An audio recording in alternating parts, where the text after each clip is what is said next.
The silence in the hospital room was deafening when my mother finally spoke. Well, Rebecca, I suppose this is what happens when you rush into things. She adjusted her pearl necklace, the one she wore to every family gathering to remind everyone of her status. Two premature babies. What a mess you've created. I'd love to know which corner of the globe you're watching from, and if this story speaks to you, make sure to subscribe. Tomorrow's video is one you absolutely can't miss. I stared at my newborn twins through the NICU glass, their tiny bodies connected to machines that beeped and hummed with the rhythm of life itself. Emma and Grace, born at 32 weeks, each weighing barely 3 pounds. They were fighters, the nurses said. Miracles, the doctors called them. But to my parents, they were apparently mistakes.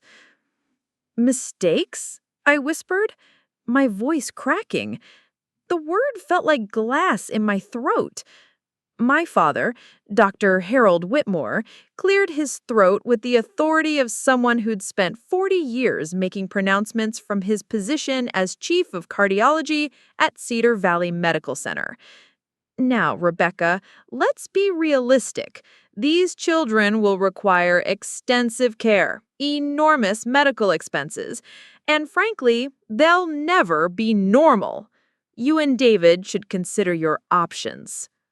Options? As if my daughters were business decisions to be weighed and measured. David's hand found mine, his fingers intertwining with a strength that had become my anchor through 36 hours of labor, emergency C-section, and now this. My husband of 18 months, the man who'd held me through every contraction, who'd whispered prayers over our daughter's isolates just minutes before, squeezed gently, a reminder that we weren't alone in this.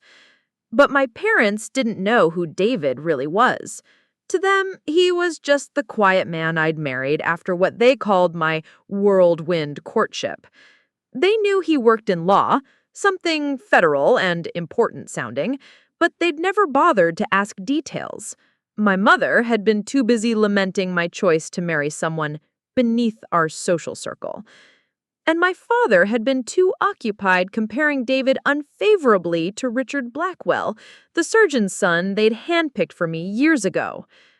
Mother, I said, finding my voice again, these are your granddaughters, your first grandchildren. Margaret Whitmore's laugh was crystal sharp. Granddaughters who will drain your resources and ruin your reputation. Do you have any idea what people will say? The Whitmore family doesn't have complications. The Whitmore family, as if we were some dynasty instead of an upper-middle-class family from Connecticut whose primary claim to fame was my father's position at the hospital and my mother's chairmanship of various charity committees. The same committees where she spent her time discussing other people's misfortunes with thinly veiled superiority. Perhaps, my father continued, adjusting his wire-rimmed glasses, it would be best if these children were placed with a family better equipped to handle their special needs. There are agencies that specialize in difficult cases. The room spun. My parents, the people who'd raised me, who'd taught me about family loyalty and doing the right thing, were suggesting I give away my daughters because they were inconvenient. Get out. The words came from David, quiet but carrying an edge I'd never heard before. Not angry, exactly, but something far more dangerous. Absolute authority. My father drew himself up to his full height, which had intimidated hospital staff and family members for decades. Excuse me, young man? This is a family matter. Exactly, David said, moving to stand between my parents and the NICU window. It's a family matter. And you've just suggested that my wife abandon her children because they're not perfect enough for your standards. So I'm asking you to leave. How dare you? my mother began. Margaret, David cut through her indignation like a scalpel. Harold, you have 60 seconds to walk out of this room voluntarily, or I'll have security escort you out. The threat hung in the air. My parents had money, influence, connections throughout the medical community. The idea that this man they barely knew could have them removed from their own social territory was laughable. Except David wasn't laughing. He pulled out his phone with the casual confidence of someone who'd made similar calls before. Security, this is Justice Chen. I need an escort to Nikki Room 12 immediately. Justice Chen. The words registered on my parents' faces like a physical blow. My mother's pearls suddenly seemed less impressive. My father's medical credentials felt smaller. Because David wasn't just any federal lawyer. He was Associate Justice David Chen of the United States Supreme Court, the youngest person appointed to the court in over a century. The man whose opinions shaped constitutional law, whose decisions affected millions of lives. And he was my husband, the father of my premature twin daughters, the man my parents had dismissed as unworthy of their daughter. Security arrived in less than 2 minutes. 2 professional, polite officers who addressed David with respect due to one of the most powerful legal minds in the country. My parents left without another word, their dignity evaporating like steam. As the door closed behind them, David turned back to me, his face soft again. I should have told them sooner. Why didn't you?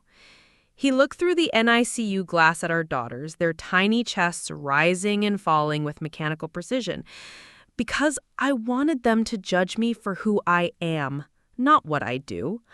I wanted to see if they'd accept me based on how I treat their daughter, how I love you. His voice dropped to a whisper. I didn't expect them to suggest we abandon our children. The machines continued their steady chorus, monitoring every heartbeat, every breath of our daughter's fight for life. Emma shifted slightly in her isolette, and for a moment I could swear she looked directly at me through the glass. They called them mistakes, I said, tears finally coming. No, David said firmly. They called them miracles, and they were right. Emma and Grace are miracles, and their grandparents just forfeited the right to be part of their lives. I thought about the years of subtle manipulation, the constant criticism disguised as concern, the way my parents had made me feel like I was never quite good enough for the Whitmore name, how they'd questioned every decision I had made, from my choice of college major to my career in social work to my marriage to a man they deemed unsuitable. But this was different. This wasn't about me anymore. This was about my daughters, 2 tiny human beings whose only crime was being born early, being vulnerable, being imperfect in the eyes of people who valued appearance over substance. Through the glass, I watched Grace's tiny hand curl into a fist, as if she were already prepared to fight for her place in this world, the same world where her own grandparents had labeled her a mistake before she was even strong enough to breathe on her own. That night, as David slept in the uncomfortable hospital chair and I dozed fitfully in my bed, I made a decision. My daughters would never know the conditional love I'd grown up with. They would never question their worth based on others' expectations. And they would certainly never apologize for existing in a world that sometimes demanded perfection. What my parents didn't understand, what they couldn't comprehend in their narrow view of success and status, was that they'd just declared war on the wrong family. Because while they saw mistakes and complications, I saw strength and possibility. And their son-in-law? He saw constitutional rights, equal protection under the law, and the full weight of the American justice system that he had sworn to uphold. The NICU machines beeped steadily through the night, marking time until Emma and Grace would be strong enough to come home, strong enough to meet a world that would try to label them, categorize them, sometimes dismiss them. But they would never be mistakes. Not in our house, not in our family, and definitely not in the eyes of the law. Growing up as the only child of Harold and Margaret Whitmore, meant living under a microscope where every achievement was expected and every flaw was magnified. My childhood home in Fairfield County wasn't just a house, it was a museum of their expectations. Crystal awards for my father's medical achievements lined the mantelpiece. Photographs of my mother's charity galas decorated the walls. And somewhere in between all that manufactured perfection, I learned to make myself smaller. The first time I disappointed them, I was 7 years old. I'd come home with a drawing from art class, proud of the purple elephant I had created with finger paints. My mother had looked at it with the same expression she'd later use in the NICU. Purple elephants don't exist, Rebecca. Why didn't you color it gray like a real elephant? That drawing never made it to the refrigerator. By high school, I'd mastered the art of anticipating their disapproval. When I expressed interest in social work, my father's response was swift and cutting. Social work is for people who can't handle real careers. Whitmore women become doctors, lawyers, or marry well. We don't waste our education on bleeding heart nonsense. But I'd seen something they hadn't. During my volunteer work at the county shelter, I'd watched Sarah Martinez, a social worker, reunite a 6-year-old girl with her grandmother after months of bureaucratic battles. The moment that little girl ran into her grandmother's arms, I understood what real success looked like. It wasn't Crystal Awards or charity photo ops. It was changing lives, one person at a time. Columbia University's Master of Social Work program accepted me despite my parents' threats to cut off funding. I paid my own way through graduate school, working 3 part-time jobs and surviving on coffee and determination. The day I graduated, they didn't attend. Too busy with a medical conference, they said. My first job at Child Protective Services in Manhattan threw me into the deep end of human suffering.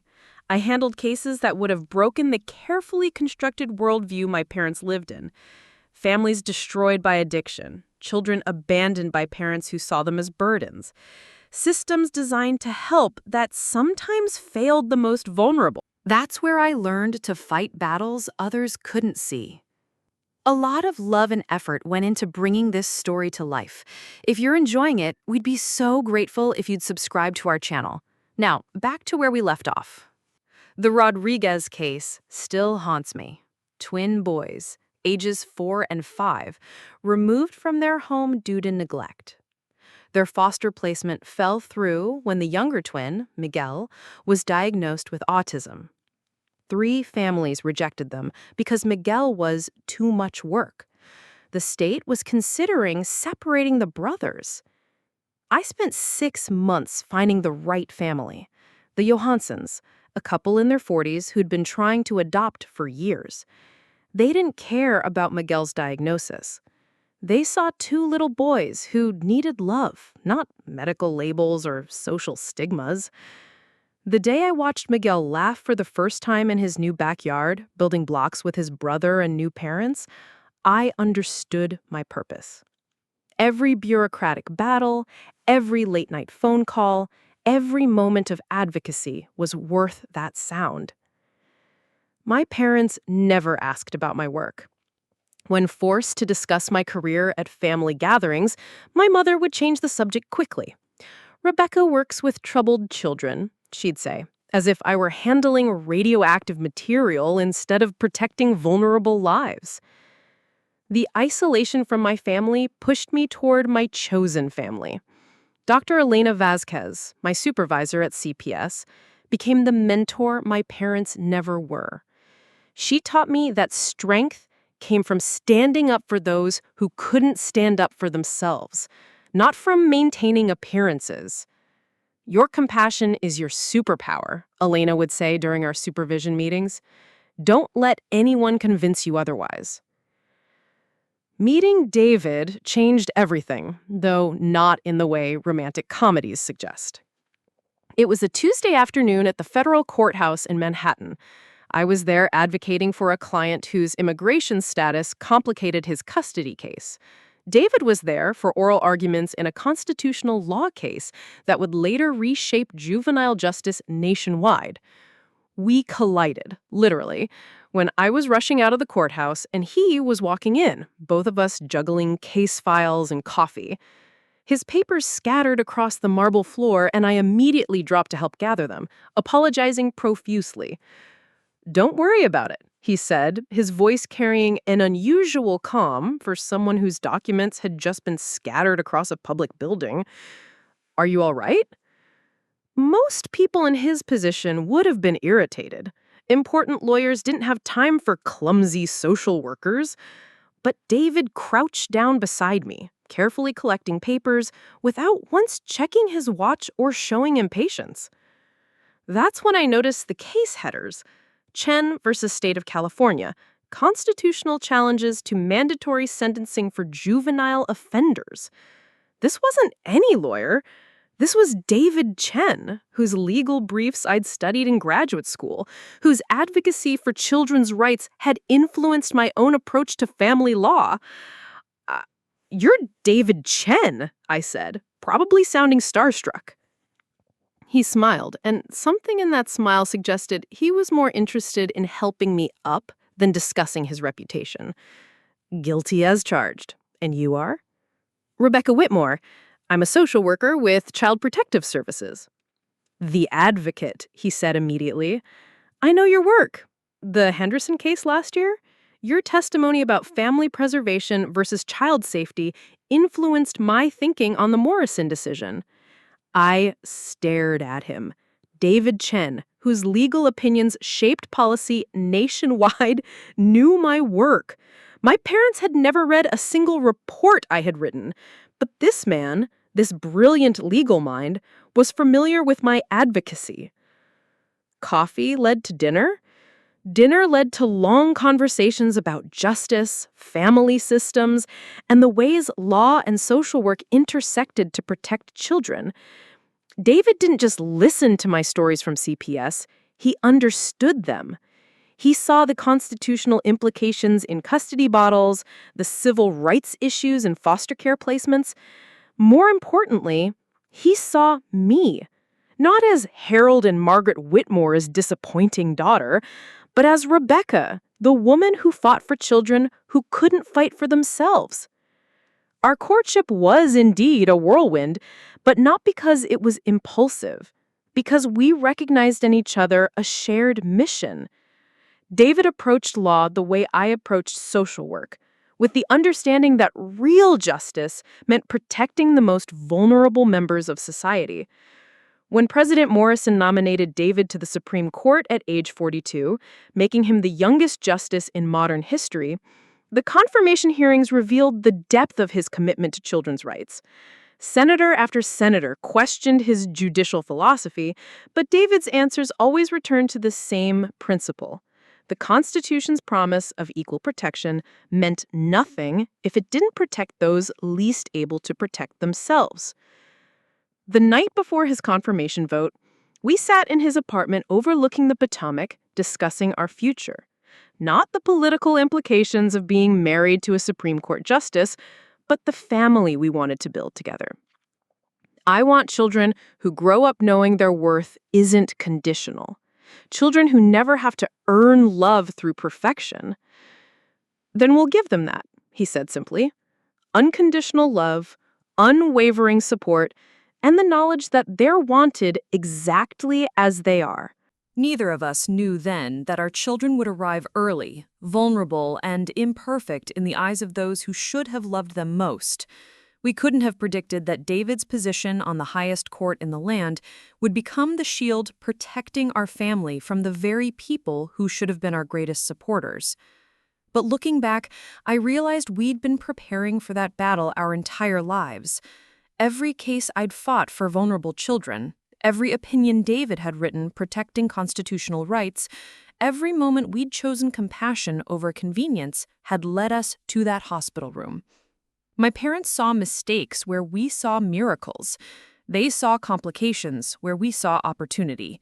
And they had no idea they were about to discover just how powerless their social standing was against two people who dedicated their lives to protecting those who couldn't protect themselves. The weeks following my parents' expulsion from the NICU should have been peaceful. Emma and Grace were gaining weight steadily, their little bodies growing stronger each day. David had taken extended leave from the court, something unprecedented for a sitting justice, to be present for every medical update, every feeding milestone, every small victory in our daughter's fight for health. But my parents weren't the type to retreat quietly. It started with the flowers. Enormous arrangements were delivered to our hospital room every other day, each one accompanied by cards signed with deepest sympathy for your difficult situation, the Whitmore family. Sympathy for flowers? As if our daughters had died rather than being born early. The nurses were confused. "Mrs. Chen, should we put these with the congratulations arrangements?" young Katie asked, holding a massive spray of white lilies more appropriate for a funeral than a NICU. "No," I said firmly. "Please donate them to other families or the hospital chapel. These aren't congratulations." David watched this ritual with growing concern. On Thursday of the second week, he intercepted a delivery himself. The card this time read, "Rebecca, we understand you're going through a difficult emotional time. When you're ready to discuss practical solutions, we're here. Mother and father."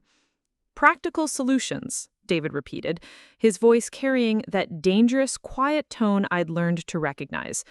"They're still suggesting we give away our children." But the flowers were just the beginning. Dr. Amanda Peterson arrived on Friday morning, introducing herself as a pediatric specialist my father had recommended for consultation. Tall, immaculately dressed, with the kind of clinical coldness my father admired in medical professionals. "Mrs. Chen," she said, settling into the visitor's chair with practiced authority, "your father asked me to provide a realistic assessment of your daughter's long-term prospects." I looked at Emma, who had just successfully taken her first full bottle feeding, her little hand wrapped around my finger with surprising strength. "Their prospects look excellent. Dr. Martinez says they're ahead of schedule for their gestational age." Dr. Peterson consulted her tablet with theatrical precision. Dr. Whitmore shared the birth details: 32 weeks, respiratory distress, NICU stay extending beyond 3 weeks. While immediate survival appears likely, you should understand the potential complications.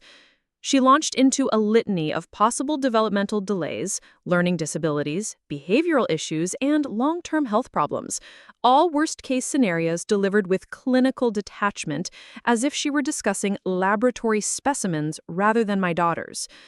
"Of course," she concluded, "there are excellent facilities that specialize in caring for children with these complex needs. Families often find it's the most compassionate choice for everyone involved." David had been silent throughout this presentation, but I felt the tension radiating from his still form. When Dr. Peterson finished, he leaned forward slightly. "Dr. Peterson, what's your specialty?" "Pediatric neurology with a focus on developmental disabilities."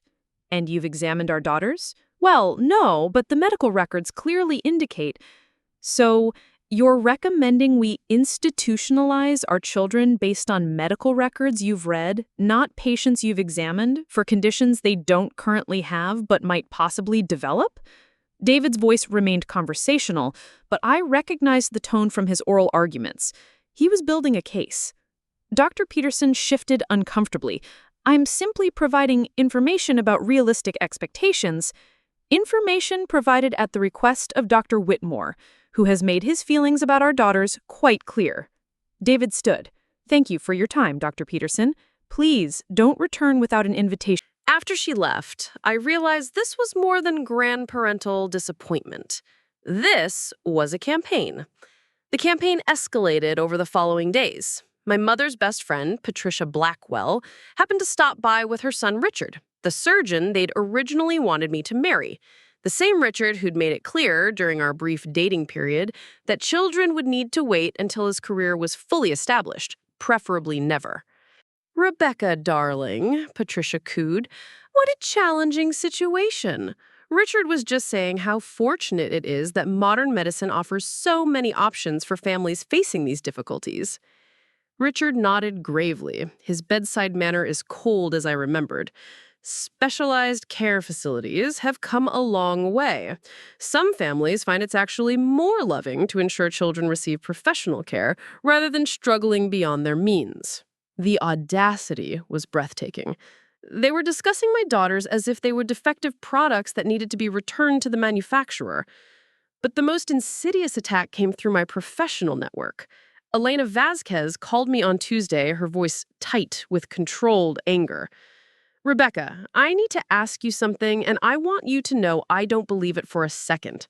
Someone filed a complaint with the state licensing board questioning your fitness for duty, citing emotional instability and questionable judgment regarding child welfare.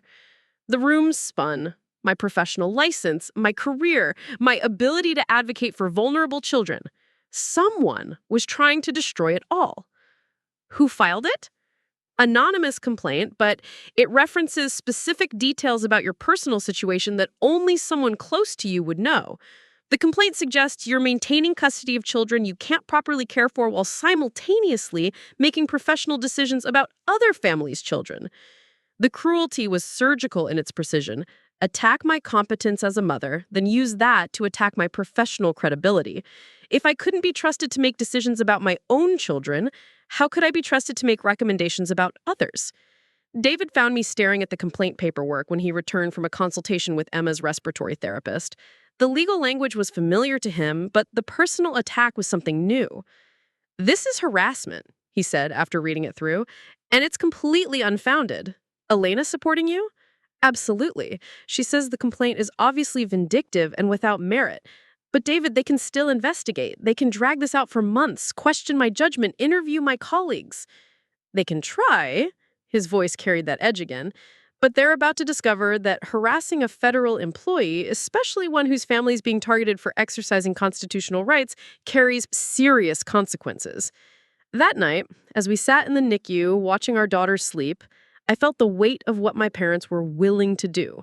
They weren't just disappointed grandparents. They were willing to destroy my career, my reputation, and my peace of mind to force me into compliance with their vision of respectability. "They want me to break," I said quietly. "They think if they make keeping the girls difficult enough, expensive enough, professionally costly enough, I'll give in." David was quiet for a long moment, watching Grace's tiny chest rise and fall with the steady rhythm of healthy sleep. "They don't understand who they're dealing with." "What do you mean?" "They see a young mother overwhelmed by unexpected circumstances.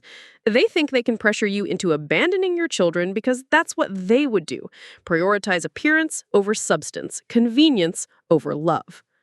He turned to look at me, and in his eyes I saw the same determination that had carried him through Supreme Court confirmation hearings, through constitutional battles that shaped American law.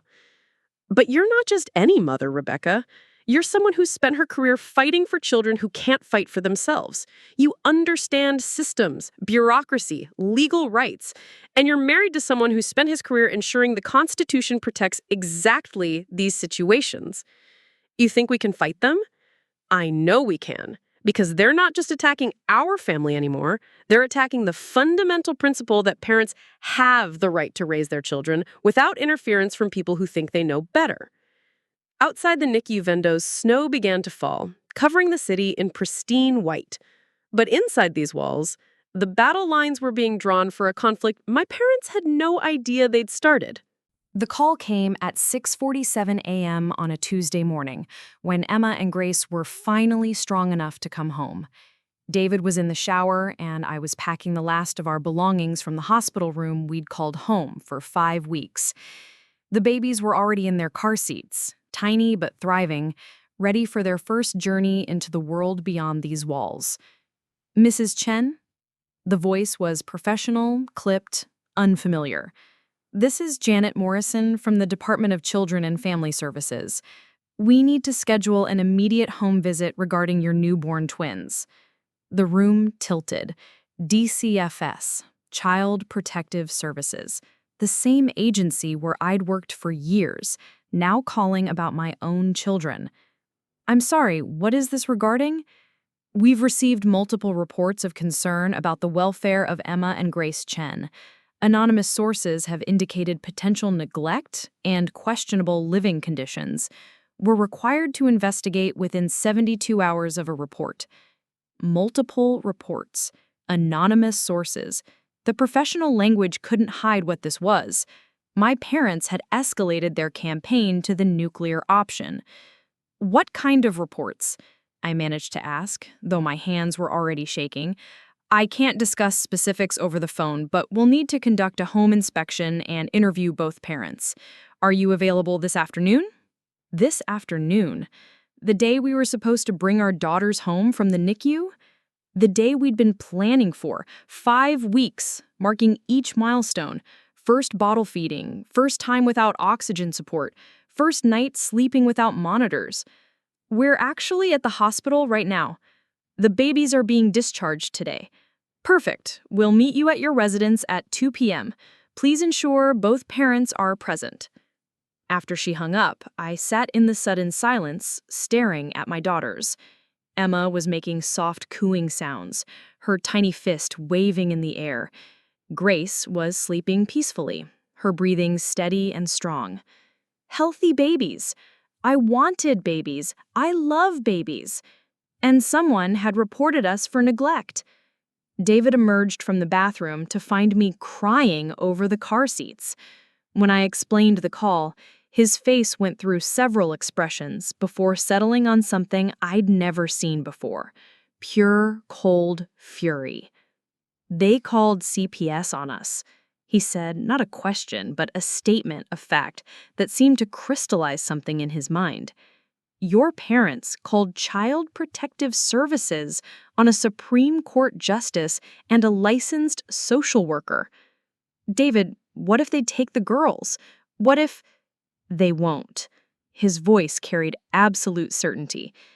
Because what they've done isn't just harassment anymore, it's filing false reports with a government agency. It's an abuse of process, and it's about to become a federal case. The drive home was surreal. We should have been celebrating, playing soft music, taking pictures of the twins' first car ride. Instead, we drove in tense silence, both of us mentally preparing for a battle we never should have had to fight. Our house in Georgetown looked the same as always, a modest Victorian we'd chosen specifically because it was family-friendly, with a fenced yard and quiet street perfect for children. David had converted his home office into a nursery, complete with 2 cribs, a changing station, and every piece of baby equipment the NICU staff had recommended for preemies. We'd spent weeks preparing this space, painting walls in soft pastels, assembling furniture, creating a sanctuary where our daughters could grow up safe and loved. Now it felt like evidence we'd have to present in our own defense. Janet Morrison arrived precisely at 2 p.m., accompanied by a younger woman she introduced as Kelly Santos, a caseworker. Both carried clipboards and wore the kind of professional expressions I recognized from my own days conducting home visits. Mr. and Mrs. Chen? Janet began, settling into our living room while Kelly took notes. We appreciate your cooperation. I understand this is unusual timing given that you just brought the babies home. It's interesting timing, David replied calmly. What specific allegations are we addressing? Janet consulted her paperwork. Reports of inadequate living conditions for premature infants, concerns about the parents' ability to provide proper medical care, and suggestions that the children would be better served in specialized care facilities. Each allegation was clearly pulled from my parents' playbook. The same arguments Dr. Peterson had made, the same suggestions Patricia Blackwell had offered, all now presented as child welfare concerns. I see, David said. And who made these allegations? Anonymous sources, but multiple independent reports expressing similar concerns. Multiple anonymous reports on the same day my daughters were discharged from the NICU. What an extraordinary coincidence. Kelly looked up from her notes, something in David's tone catching her attention. She was younger, maybe newer to the job, and I could see her starting to question what they were doing here. The inspection was thorough and humiliating. They examined every room, photographed the nursery, checked our medical supplies, reviewed the discharge instructions from the hospital. Kelly asked detailed questions about our plans for ongoing medical care, our work schedules, our support systems. All questions I could answer perfectly because I'd spent years asking the same questions of other families. All preparations David and I had made meticulously because we understood exactly what responsible parenting required. Mrs. Chen, Janet said finally, I have to ask, given your professional background, how do you respond to suggestions that you might be emotionally compromised by your personal situation? There it was. The licensing board complaint had been shared with DCFS, painting me as an unstable professional who couldn't make rational decisions about her own children. I respond, I said carefully, by noting that every decision David and I have made has been based on medical evidence, professional recommendations, and the best interests of our daughters. We've followed every protocol, exceeded every standard of care, and created a home environment specifically designed for their needs. And yet, Janet continued, multiple sources suggest these children would be better served in institutional care. Multiple anonymous sources, David interjected, who apparently all reached the same conclusion independently? That seems statistically unlikely, doesn't it?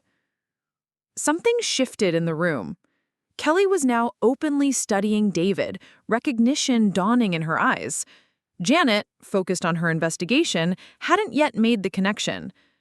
Mr. Chen, Kelly said slowly, may I ask what you do for work? I'm a federal employee, David replied simply. Federal employee, Janet repeated, making a note. What kind of federal work? David reached into his briefcase and pulled out a business card. I work in the judicial branch. Janet read the card and went very, very still. When she looked up, her professional composure had cracked completely. You're Associate Justice David Chen of the Supreme Court. I am. And someone called CPS on a Supreme Court justice? Kelly said, barely above a whisper. Someone called CPS on a family, David corrected gently. The same family they've been harassing for weeks, trying to pressure into giving up their newborn children. The same family they've filed false licensing complaints against and attempted to manipulate through various medical consultations. Janet was now reading through her paperwork with new eyes, seeing the complaints not as legitimate concerns, but as what they were, a coordinated campaign of harassment designed to force compliance. These reports, they all came from the same phone number. I didn't notice because they were submitted as separate anonymous tips over several days. The room was silent except for Grace's soft breathing from her car seat. Emma had fallen asleep against my chest, completely peaceful, unaware that strangers had just spent 2 hours determining whether she deserved to stay with her parents. Mrs. Morrison, David said quietly, someone has used your agency as a weapon against my family. They've wasted federal resources, filed false reports, and attempted to traumatize newborn children in service of their personal agenda. We'll need to investigate the source of these complaints, Janet said, her voice shaking slightly. You'll need to do more than that, because what's happened here isn't just a family dispute anymore. It's criminal harassment, abuse of governmental process, and civil rights violations, and I intend to see that there are consequences. As the DCFS workers packed up their materials and prepared to leave, Janet turned back to us. Mr. and Mrs. Chen, based on our assessment, we're closing this case immediately. There are no grounds for any concerns about these children's welfare. In fact, she looked around our carefully prepared home. This is one of the most thoroughly prepared households I've ever seen for premature infants. After they left, David and I sat in our living room, holding our daughters, surrounded by the evidence of our love and preparation. But the peace we should have felt was overshadowed by the reality of what had just happened. They used the system against us, I said. The same system I've worked in for years, that's supposed to protect children. Yes, David said simply.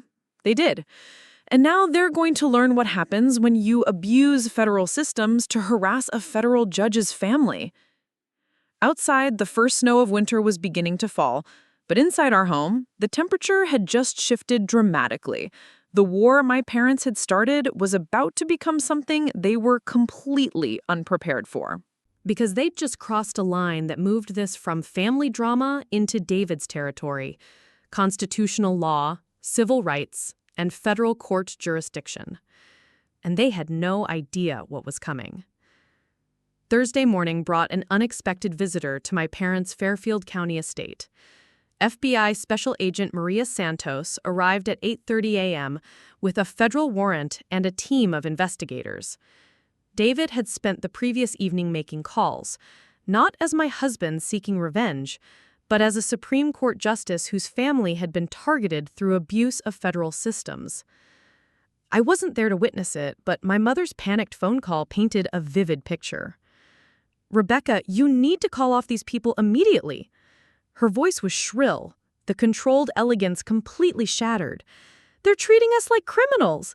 They've seized your father's phone, his computer. They're asking about medical consultations we never authorized." "What people?" I asked, though I knew exactly what was happening. "The FBI! They say we filed false reports with Child Services, that we've been harassing a federal official's family? This is insane!" David was feeding Grace in the nursery when I found him after the call.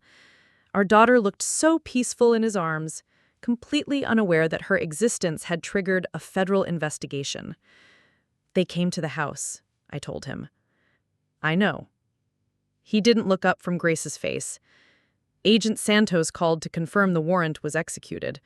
Your parents are being interviewed separately about the systematic harassment campaign they've conducted against our family." Is this really necessary? They're still my parents. David finally looked at me, his expression gentle but resolute. "Rebecca, they didn't just hurt your feelings. They filed false reports with Child Protective Services. They attempted to have our children removed from our home using fraudulent claims. That's not family drama. That's federal criminal activity." The doorbell rang at 10:15 a.m. I opened it to find my father standing on our porch, looking older than I'd ever seen him. Gone was the commanding presence of Dr. Harold Whitmore, chief of cardiology. In his place stood a man who'd just spent 2 hours explaining to federal agents why he'd used multiple phone calls to report his own granddaughters for neglect. "Rebecca, we need to talk." I led him to the living room where David was waiting, Emma sleeping in his arms. The contrast was stark. David, calm and composed, holding our daughter with natural ease, while my father stood rigid in the doorway like a defendant awaiting sentencing. "Harold," David said with formal politeness, "please, sit down." My father remained standing. "I want to understand what you think you're accomplishing with this investigation." "I'm accomplishing exactly what any citizen would accomplish when their civil rights are violated. I'm ensuring there are consequences for criminal behavior." "Criminal behavior?" My father's voice rose. "We're talking about family concerns, legitimate worries about—" "You called Child Protective Services and filed false reports about child neglect. You coordinated with multiple individuals to harass us through government agencies. You attempted to have a federal judge's children removed from their home based on fabricated evidence." Each word landed like a gavel strike. My father's face was growing red, the way it did when residents challenged his medical opinions. "Those reports were based on legitimate medical concerns about premature infants." "Were they?" David reached for a folder on the coffee table. "Because Agent Santos shared some interesting information with me this morning. Dr. Amanda Peterson, whom you sent to evaluate our daughters, isn't actually licensed to practice pediatric medicine in the District of Columbia. In fact, she's currently under investigation in California for accepting payments to provide biased medical opinions in custody cases." The color drained from my father's face. "The anonymous reports to DCFS all came from the same phone number, your personal cell phone, Harold. You called 5 separate times over 3 days, each time claiming to be a different concerned party. That's not medical concern, that's systematic fraud. David stood, still holding Emma, his presence suddenly filling the room with judicial authority I'd only seen in courtroom footage. The complaint filed against Rebecca's professional license included private medical information about our daughters that could only have come from someone with access to their NICU records. Since you don't have legal access to those records, that suggests either theft of protected health information or abuse of your medical privileges at Cedar Valley Medical Center. My father was staring at David as if seeing him clearly for the first time. This wasn't the quiet man he'd dismissed as unworthy of his daughter. This was Associate Justice David Chen, one of the most powerful legal minds in the country, methodically building a case that would destroy him. The flower arrangement sent to our hospital room, David continued relentlessly, included cards expressing sympathy for our difficult situation. Agent Santos found the florist receipts. You spent over $1,200 sending funeral flowers to parents of healthy newborns. That constitutes intentional infliction of emotional distress. This is ridiculous, my father sputtered. You can't criminalize family disagreements. You're right, David said.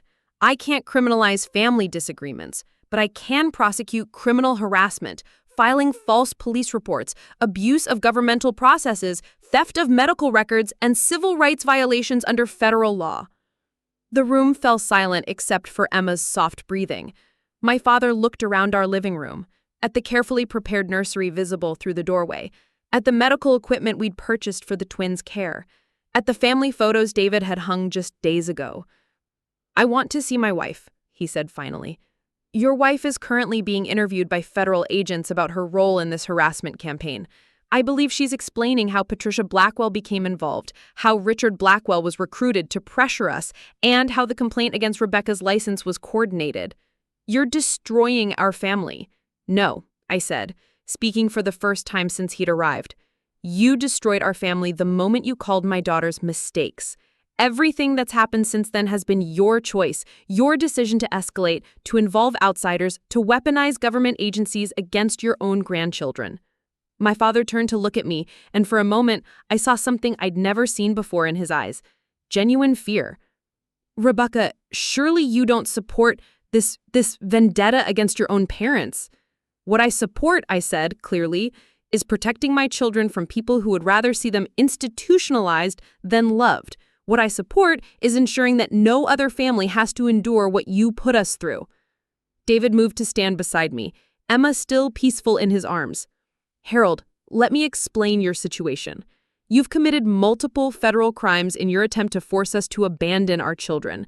The FBI has documentation of your systematic campaign, the medical board is investigating your abuse of professional privileges, and your hospital is reviewing whether someone who files false child abuse reports should have access to pediatric records. What do you want? My father asked, his voice barely a whisper. What I want, David said, is simple. You and Margaret will cease all contact with our family immediately. You will not call, visit, send letters, flowers, or gifts. You will not contact our employers, our medical providers, or any government agencies about us. You will not discuss our family with anyone. And if we agree to this? If you agree and comply completely, the federal charges will be reduced to misdemeanors with probation and community service. If you violate any aspect of this agreement, you'll face the full weight of federal prosecution for harassment of a judicial officer's family. My father stood in our living room, surrounded by evidence of the love and preparation he'd tried to destroy, facing consequences he'd never imagined possible. The powerful Dr. Harold Whitmore, who'd spent 40 years having his authority respected without question, was learning what it meant to challenge someone with real power. I need to discuss this with Margaret, he said finally. You have 24 hours. Agent Santos will be in touch with your attorney tomorrow for your decision.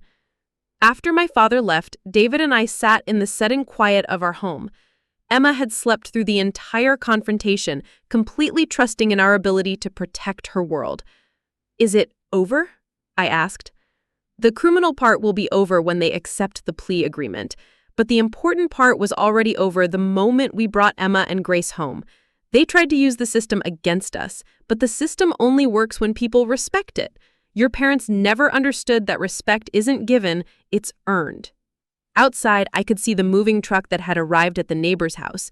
New families starting fresh in our quiet Georgetown neighborhood.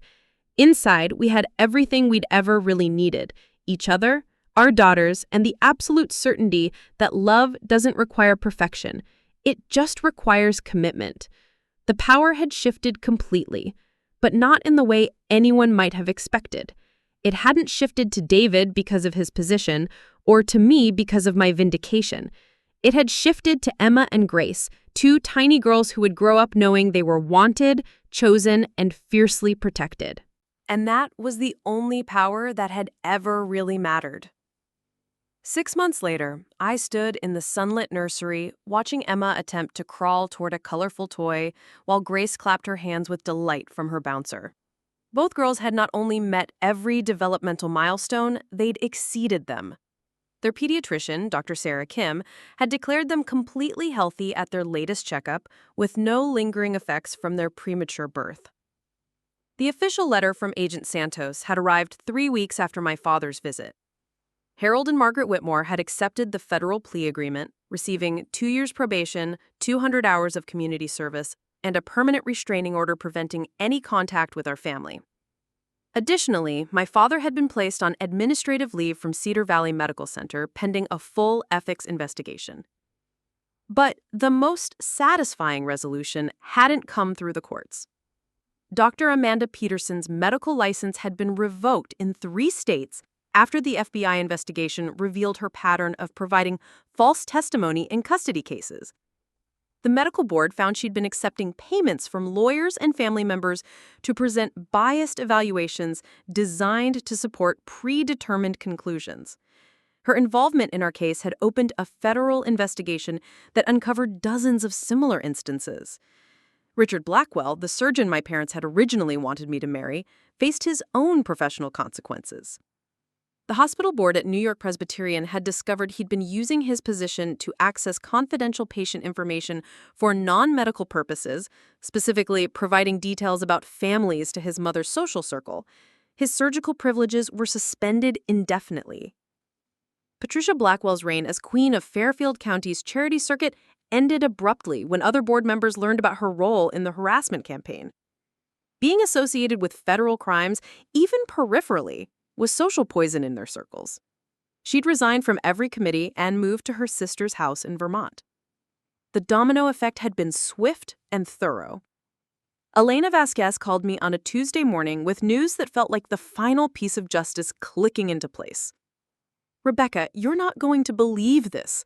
The licensing board complaint against you, they've not only dismissed it, they're recommending commendation for your professional conduct under extreme personal stress." I was folding tiny clothes while the twins napped, a routine that had become meditation.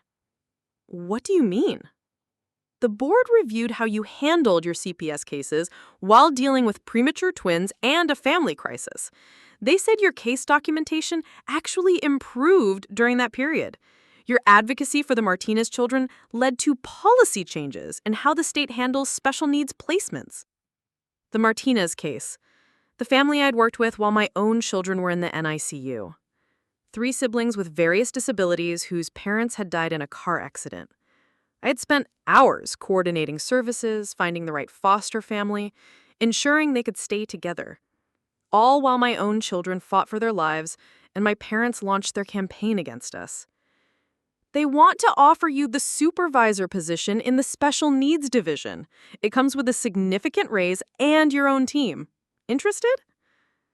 Through the baby monitor, I could hear Grace making soft cooing sounds as she woke from her nap. Emma would be stirring soon, ready for their afternoon feeding and tummy time. "Can I work flexible hours? I don't want to put the girls in daycare yet."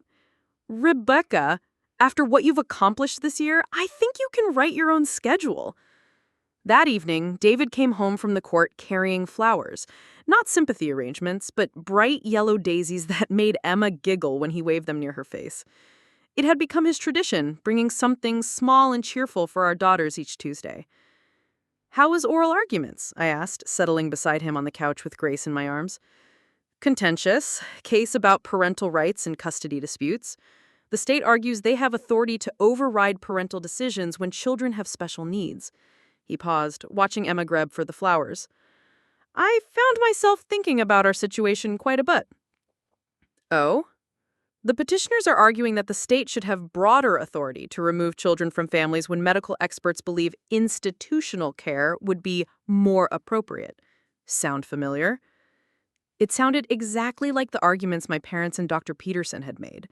The same logic that suggested loving, prepared parents should surrender children who weren't perfect enough for their standards. What's your position? David smiled, the expression transforming his usually serious judicial demeanor. My position is that the Constitution protects the fundamental right of parents to raise their children, especially when those parents are providing excellent care. The state's authority is limited to cases of actual abuse or neglect, not subjective judgments about what constitutes ideal family situations. That sounds like it could be an important decision. It could reshape how courts handle cases involving children with disabilities, ensure that families like ours, families with children who need extra support, can't be torn apart by people who think perfection is more important than love. The case would be decided in the spring, but David's questions during oral arguments had already made headlines. Legal scholars were calling it the most significant parental rights decision in decades. Saturday morning brought an unexpected phone call from my cousin Jennifer, my father's brother's daughter, who lived in Boston. Becca, I hope it's okay that I'm calling. I got your number from Uncle Mark. Jennifer and I had been close as children, but drifted apart during college. I hadn't spoken to her in years. Of course, Jen, how are you? I'm good, but I wanted to call because I heard about what happened with Uncle Harold and Aunt Margaret, about the twins. My stomach tightened. I'd hoped the family drama had stayed contained to my immediate relatives. The whole family knows? I asked. Only the basics. That Uncle Harold was investigated by the FBI for harassment. But Becca, I wanted you to know, most of us think he was completely wrong. Really? My mom remembers when I was born with a cleft palate. The doctors said I might need years of surgery, speech therapy, special care. Uncle Harold told my parents they should consider other options for me, too. My mom never forgave him for that. I looked across the room where David was playing peekaboo with Emma and Grace, both girls giggling with pure joy. Perfect, healthy, wanted children whose only crime had been arriving early. Jen, I had no idea. There are other stories. Uncle Harold has always believed that anything less than his definition of perfect wasn't worth the effort. But the rest of us, we want to meet your daughters. We want to be the family you and David deserve. That afternoon, David's parents arrived from San Francisco for their first visit since the twins' birth. Judge Patricia Chin, recently retired from the California Supreme Court, and Dr. James Chin, a pediatric cardiologist, had flown across the country to meet their granddaughters. The contrast with my parents couldn't have been starker. Patricia immediately asked about the girls' development, their sleep schedules, their personalities. James examined them with the gentle expertise of someone who'd spent 40 years caring for children with heart defects. "They're magnificent," Patricia said, holding Grace, while the baby studied her face with serious concentration. "Look at those eyes. She's already planning something important." "Emma's the social one," David explained, as our daughter charmed her grandfather with smiles and coos. "Grace is the contemplator. She studies everything before she decides how she feels about it." "Smart girls," James said approvingly. "They'll need those different strengths as they grow up." Over dinner, David's parents shared stories of their own children's challenges. David's sister had been born with hearing loss and was now a successful architect. His brother had struggled with learning disabilities, but became a renowned research scientist. "Every child has their own path," Patricia said simply. "Our job as parents and grandparents is to love them enough to help them find it." As they prepared to leave Sunday evening, Patricia pulled me aside. "Rebecca, David told us what your parents did, what they put you through." Her voice carried the same quiet authority I recognized in her son. I want you to know that our family doesn't work that way. Your daughters will always have grandparents who celebrate them exactly as they are. After they left, I sat in the nursery with David, watching our daughters sleep in their cribs. 6 months ago, these same children had been labeled mistakes by people who should have loved them unconditionally. Now they were surrounded by a chosen family who saw them as the miracles they'd always been. Do you think we did the right thing? With the federal charges, the investigation? David was quiet for a long moment. I think we protected our daughters from people who would have spent their entire lives making them feel unwanted. I think we prevented other families from going through what we went through. And I think we showed Emma and Grace that they're worth fighting for. No regrets? Only one, he said, taking my hand. I regret that it took a crisis for me to realize how strong you are, how perfectly equipped you were to be their mother, regardless of what anyone else thought. Outside the nursery windows, snow was beginning to fall again, covering our Georgetown neighborhood in pristine white. But inside these walls, our daughters slept peacefully, protected not just by love, but by the knowledge that love had been strong enough to overcome every challenge thrown at it. The resolution wasn't just legal or professional. It was the simple truth that family isn't determined by blood or genetics or perfect health. Family is determined by commitment, by choosing to love unconditionally, by fighting for each other when the world tries to tear you apart. Emma and Grace would grow up knowing they were chosen, wanted, and fiercely protected. They'd never question their worth or apologize for existing, and that was the only justice that truly mattered. 2 years later, I stood in the Supreme Court's public gallery watching David deliver the majority opinion in Chen v. State of California. The case had taken on his name not because of personal involvement, but because constitutional scholars recognized his unique perspective on parental rights. Emma and Grace, now energetic toddlers, were at home with David's mother, building block towers and chasing their new puppy around our backyard. The fundamental liberty interest of parents in the care, custody, and control of their children, David read from the bench, his voice carrying across the marble chamber, is perhaps the oldest of the fundamental liberty interests recognized by this court. This interest is not contingent upon societal approval of parental decisions, nor upon expert opinions about optimal outcomes for children. The decision was unanimous, 9 justices agreeing that the state could not remove children from loving homes based solely on predictions about future challenges or subjective judgments about quality of life. The ruling would protect thousands of families with children who had disabilities, chronic illnesses, or developmental differences. In the gallery, I watched families who'd traveled from across the country to hear this decision. Parents who'd fought custody battles, grandparents who'd been denied visitation rights because their grandchildren weren't normal enough for other family members, advocates who'd worked for decades to establish these protections. One woman caught my eye, about my age, holding a photo of a little boy with Down syndrome. When David announced the court's decision, she pressed the photo to her heart and wept with relief. After the session, David found me in the hallway outside the courtroom. Even in his judicial robes, surrounded by the formal grandeur of the nation's highest court, he looked exactly like the man who'd sat beside me in the NICU, holding our daughter's tiny hands and promising them unconditional love. "How does it feel to change constitutional law?" I asked. "It feels like making sure no other family goes through what we went through," he replied simply. That evening, at our dinner table in Georgetown, Emma and Grace babbled happily in their high chairs while David and I discussed the day's significance. Emma, now walking and getting into everything, had David's serious eyes but a mischievous smile that was entirely her own. Grace, more cautious and observant, studied new situations carefully before deciding whether they met her approval, a trait that reminded me daily of her strength during those early NICU days. "Mama, up!" Emma demanded, reaching toward me with sticky fingers covered in mashed banana. In a minute, sweetheart, I said, wiping her hands clean before lifting her out of her chair. These were the moments my parents had wanted me to miss. The everyday chaos of toddler meals, the joy of watching their personalities emerge, the simple pleasure of being needed by two little people who thought I was the most important person in their world. My work at Child Protective Services had evolved into something I'd never expected.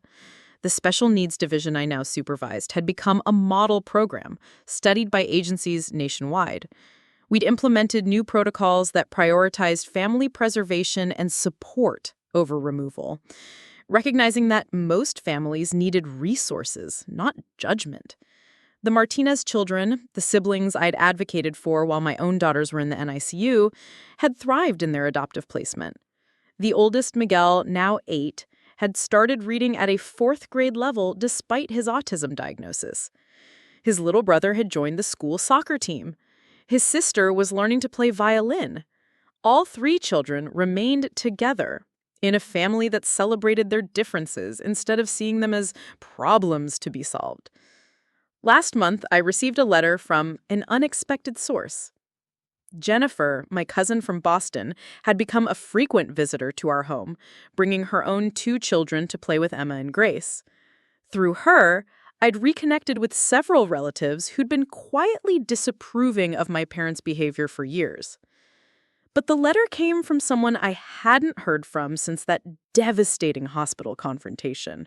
Rebecca, it began, I know I have no right to contact you, and I understand if you don't respond to this letter. I've spent the past 2 years in therapy trying to understand how I became the kind of person who could call her own granddaughters mistakes. My mother's handwriting was shakier than I remembered, but her words were clearer than they'd ever been during my childhood. The therapist helped me see that I was so afraid of other people's judgment that I made terrible judgments of my own. I was so concerned with what society would think of our family that I forgot what family actually means. Your father and I spent so many years caring about appearances that we lost sight of love. She went on to describe the community service she'd been assigned as part of her plea agreement, working with families of children with special needs at a local nonprofit. She'd learned to feed premature babies in the NICU, helped parents navigate early intervention services, and witnessed firsthand the fierce love that drives parents to fight for their children. I see mothers like you every day now, she wrote. Mothers who advocate tirelessly for their children, who love them exactly as they are, who never give up hope. I realize now that you were always this kind of mother, even before Emma and Grace were born. I just never recognized your strength because I was too focused on my own fears. The letter asked for nothing. No forgiveness, no reconciliation, no access to her granddaughters. It was simply an acknowledgement of truth and an expression of regret. I showed it to David that night after the girls were asleep. "How do you feel about it?" he asked. "Sad," I said honestly. Sad that it took losing us for her to understand what she'd lost. Sad that Emma and Grace will grow up without grandparents on my side. But also grateful. Grateful? Grateful that they'll never know conditional love, that they'll never question whether they're good enough, perfect enough, worthy enough. They'll grow up with your parents, who see them as miracles, with Jennifer's family, who celebrate their achievements without reservation, with the chosen family who love them for exactly who they are. 6 months later, Emma took her first independent steps during a family barbecue in our backyard. David's parents cheered and applauded as she toddled from the patio toward the garden, her face bright with triumph. Grace, not to be outdone, pulled herself up on the picnic table and demanded her own round of applause for standing. Jennifer's children, cousins Emma and Grace would actually know and love, helped them hunt for butterflies among the flowers. David's sister's family had flown in from Denver, adding more cousins, more laughter, more evidence that family is built through choice and commitment, not just genetics. As I watched this scene, our daughters surrounded by people who cherished them, celebrated them, supported them, I realized something profound. My parents' rejection hadn't diminished our family. It had clarified what family actually meant. No regrets? David asked, finding me contemplating the chaos of a multi-generational gathering. No regrets, I confirmed. Emma and Grace will grow up knowing they're wanted. They'll never doubt their worth or apologize for existing. They'll understand that love doesn't require perfection, it just requires presence. And when they're older, when they ask about your parents, I watched Emma chase a butterfly while Grace clapped her hands with delight at her sister's efforts. I'll tell them the truth, that some people's love comes with conditions, but theirs never will. That family isn't about who shares your DNA, it's about who shows up when you need them most. That night, as David and I tucked our daughters into their beds, Emma grabbed my hand with her small fingers. "Love you, Mama," she said clearly, her first complete sentence. "Love you too, sweet girl," I whispered back. In the crib beside her, Grace was already asleep, her breathing steady and strong, the same rhythm that had marked her fight for life in those early NICU days. These children, once labeled as mistakes by people who should have loved them unconditionally, had become the center of a family built on choice, commitment, and fierce protection. They would grow up secure in the knowledge that they were wanted, chosen, and celebrated exactly as they were. Standing there in their nursery, surrounded by the evidence of our love, photo albums documenting every milestone, artwork from their toddler attempts at creativity, books we read together every night, I understood the most important lesson of all. The people who truly matter in your life are the ones who choose to stay when things get difficult, who fight for you when others want to give up, who see your worth when the world tries to diminish it. Emma and Grace would grow up surrounded by that kind of love. They would never question their value or apologize for being different. They would understand that love doesn't require perfection, it just requires courage. The courage to stand up for what matters most. The courage to choose family based on love, not obligation. The courage to protect the vulnerable, especially when they're your own children. Emma and Grace Chen would grow up with that courage because they would grow up knowing they were worth fighting for, and that knowledge would carry them through anything life might bring. Looking for more? We've got 2 amazing stories ready for you right on screen. If this one touched you, these are absolutely worth your time. Click to watch them now. And hey, subscribe and hit that bell to never miss our latest uploads.